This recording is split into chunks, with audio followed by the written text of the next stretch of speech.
पंचवर्षीय योजना।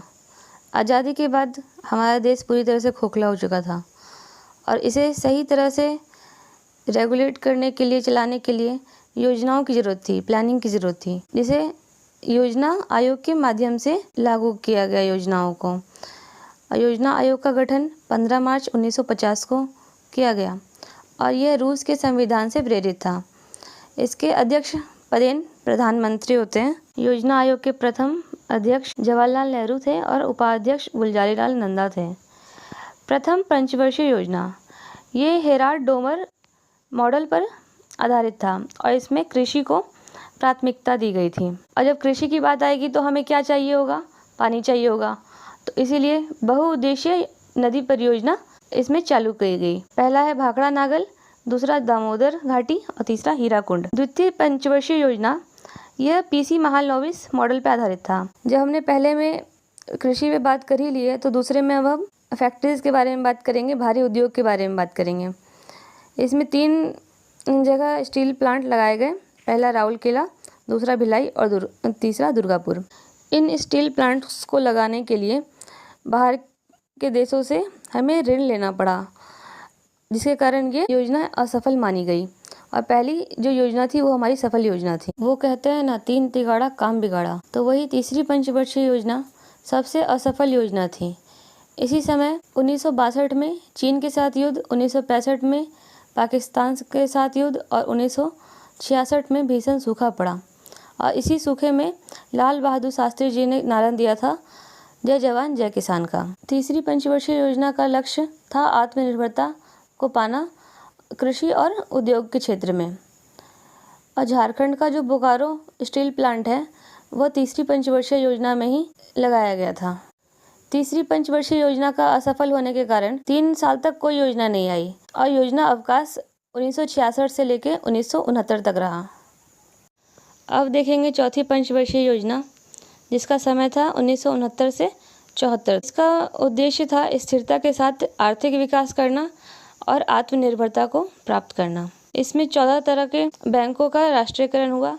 परिवार नियोजन इसमें मूल लक्ष्यों में एक था। पर 1971 में बांग्लादेश के साथ जो युद्ध हुआ और उसके कारण जो शरणार्थी संकट हुआ, उसके कारण ये योजना अस्थिर रही। पांचवी पंचवर्षीय योजना। इस योजना का दुर्भाग्य तो देखिए, पंचवर्षीय योजना वो भी पांचवी, वो 5 वर्ष पूरे नहीं कर पाई। ये केवल 4 वर्ष तक ही चली। इस योजना में गरीबी हटाओ का नारा दिया गया और उसके लिए 20 सूत्री कार्यक्रम लाए गए। 1975 में ही ग्रामीण बैंक की स्थापना की गई और काम के बदले अनाज का कार्यक्रम इसी योजना में लाया गया। जनता पार्टी की सरकार आने के कारण 1 वर्ष पूर्व ही इसे समाप्त कर दिया गया और उसकी जगह अनवरत योजना लाई गई। अनवरत योजना यानी कि रोलिंग प्लान 1978 से 80। अनवरत योजना का प्रतिपादन गुनार मिडल द्वारा अपनी पुस्तक एशियन ड्रामा में किया गया, जिसे जनता पार्टी सरकार ने अपनाया था और यह गांधीवादी मॉडल पे था और इसे लक्कड़वाला ने तैयार किया था। छठी पंचवर्षीय योजना। इसका उद्देश्य औद्योगिकरण के साथ साथ गरीबी निवारण और रोजगार सृजन था। छठी पंचवर्षीय योजना आगत निर्गत मॉडल पर आधारित थी और इसी में गरीबी निर्देशांक तैयार किया गया, जिसमें गरीब क्षेत्र में रहने वाले प्रति व्यक्ति को 2400 कैलोरी की खपत और शहरी क्षेत्र में रहने वाले व्यक्ति को 2100 कैलोरी की खपत से परिभाषित किया गया। 7वीं पंचवर्षीय योजना। इसे डॉक्टर चक्रवर्ती ने तैयार किया था। इसमें गरीबी को परिभाषित किया गया। यह योजना दीर्घकालिक विकास युक्तियों पर जोर देते हुए उदारीकरण पर बल देने वाली थी। इस योजना का लक्ष्य अनाज उत्पादन, रोजगार के अवसरों में वृद्धि, आधुनिकीकरण, आत्मनिर्भरता और सामाजिक न्याय की मूल अवधारणाओं के तहत विकास करना था। यह एक सफल योजना थी और इस योजना के बाद योजना अवकाश हुआ 1990 से लेकर 1992 तक। 8वीं पंचवर्षीय योजना। यह 2 वर्ष देरी से शुरू हुई क्योंकि 1991 में आर्थिक संकट था। यह योजना मनमोहन सिंह द्वारा तैयार की गई।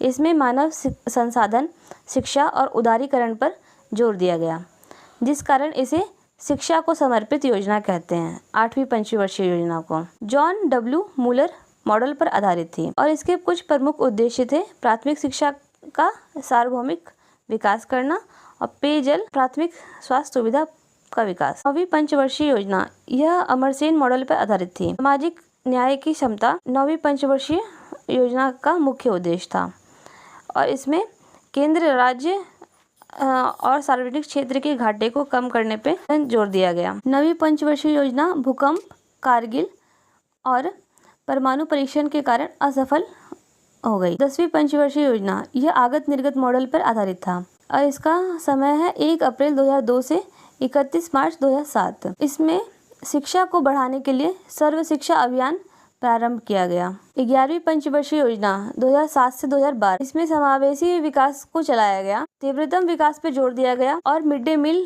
जैसी योजना को प्रारंभ किया गया। 1 अप्रैल 2020 को मिड डे मील जैसी योजना को प्रारंभ किया गया। वन क्षेत्र में वृद्धि का लक्ष्य रखा गया था, किंतु ये 24% से घट के 22% रह गया। 12वीं पंचवर्षीय योजना प्रशासनिक सुधार तथा भ्रष्टाचार में कमी का लक्ष्य रखा गया, किंतु ये दोनों बढ़ गया। तीव्र, अधिक समावेशी और धारणीय विकास इस योजना का उपशीर्षक है। इसके बाद तो आप जानते ही हैं कि 1 जनवरी 2015 से नीति आयोग ने योजना आयोग की जगह ले ली है। इसी के साथ पंचवर्षीय योजना का ये टॉपिक समाप्त होता है। आगे मिलते हैं नेक्स्ट वीडियो में।